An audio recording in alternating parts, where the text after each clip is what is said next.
The pounding on my door wasn't polite. It wasn't a knock, it was an accusation. 3 violent thuds rattled the hinges, like someone was trying to break in. When I opened it, 2 police officers stood on my porch, hands on their belts, cruisers humming at the curb. And right behind them, arms folded like she owned the street, stood Karen Mitchell, vice president of the Maple Rest HOA, self-appointed queen of clipboards, and the most smug smile I'd ever seen. "Mr. Blake," one officer said, "we've received a complaint that you're unlawfully denying residents access to the community pool." Community pool. I almost laughed in his face, because the pool they were talking about sat 50 feet behind me, inside my fence, on land my family owned before Maple Rest even existed.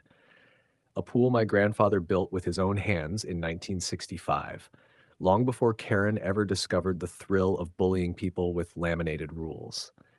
Karen leaned forward slightly, enjoying the moment. She didn't say a word. She didn't need to. Her smile said it all. "I finally got you." My name is Michael Blake. Until a year ago, I was burning myself alive in Houston's energy sector. 12-hour days, endless deadlines, no peace. When my father died, I inherited Blake Ranch and the pool that had been my family's pride for 3 generations. I thought I was coming home to heal. Instead, I walked straight into a war I never asked for, started by a woman who thought a clipboard could erase 60 years of history. And that morning, standing between 2 cops and Karen's smug grin, I realized something terrifying. She wasn't bluffing, and she wasn't done. Karen didn't wait. She never does. By the next morning, a bright orange violation notice was taped to my gate like a scarlet letter.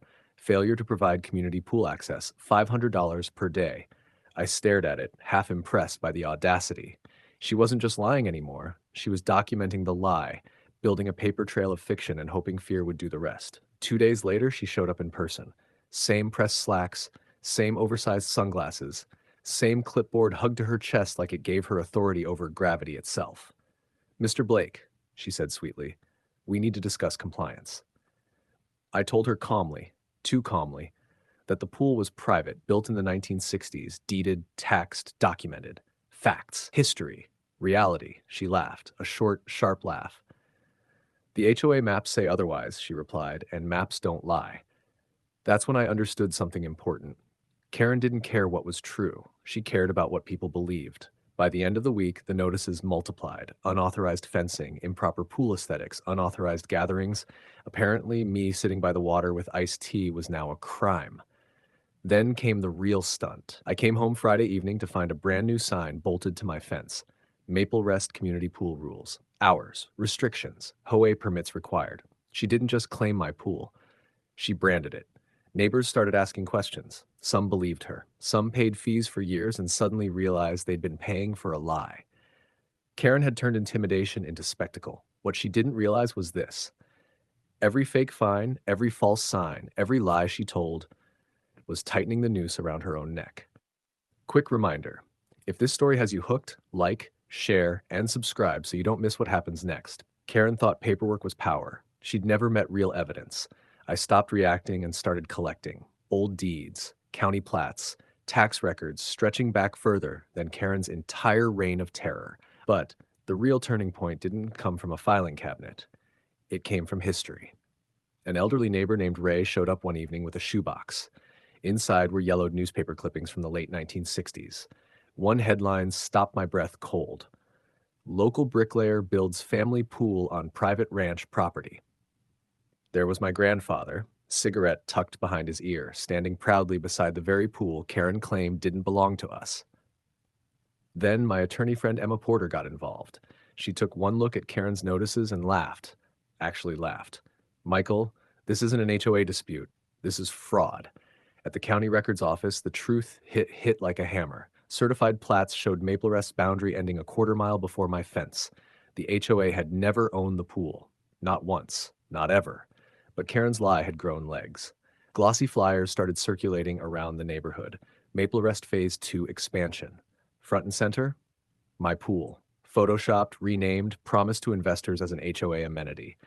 That's when the motive snapped into focus. This wasn't about access. It wasn't about rules. It was about money. Karen wasn't enforcing bylaws. She was selling something she didn't own. And the moment that truth surfaced, everything changed.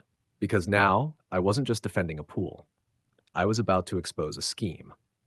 The courtroom was quiet in that dangerous way where egos go to die. Karen sat stiff beside her lawyer, blazer crisp, clipboard clutched like it could save her. She didn't look at me. She stared straight ahead, jaw tight, still pretending control hadn't already slipped through her fingers. Her attorney spoke first. Big words. Bigger confidence, historical use, community expectations, HOA authority. The judge didn't flinch. Then my attorney stood. One document at a time. 1965 deed. Certified county plats, tax records paid exclusively by my family for over 50 years. Newspaper photos of my grandfather building the pool decades before Maple Rest existed. Finally, the kill shot. The glossy HOA expansion flyers. My pool. Photoshopped. Marketed to investors. The judge leaned forward. "Miss Mitchell," he said, voice flat, "you represented private property as HOA owned. You collected fees. You contacted law enforcement without jurisdiction." Karen's face drained of color. Then the gavel fell. All HOA fines? Void. All claims to the pool? Invalid. The case? Dismissed. And then the words that broke her: "This matter is referred to the county prosecutor for potential fraud." Gasps filled the room. Outside, reporters swarmed. Residents whispered. Phones came out. Karen pushed past them, humiliated, exposed, finished. By the next HOA meeting, half the board had resigned. Audits followed. Refund demands exploded. Karen's name became poison. She wanted power. She got consequences. The pool stayed quiet that evening, calm, untouched, still standing where it always had. Legacy defended, lies buried, Karen undone. If this story hit you, don't forget to like, share, and subscribe. These stories matter, because exposing bullies only works when people are watching. And trust me, Karen isn't the last HOA tyrant to fall.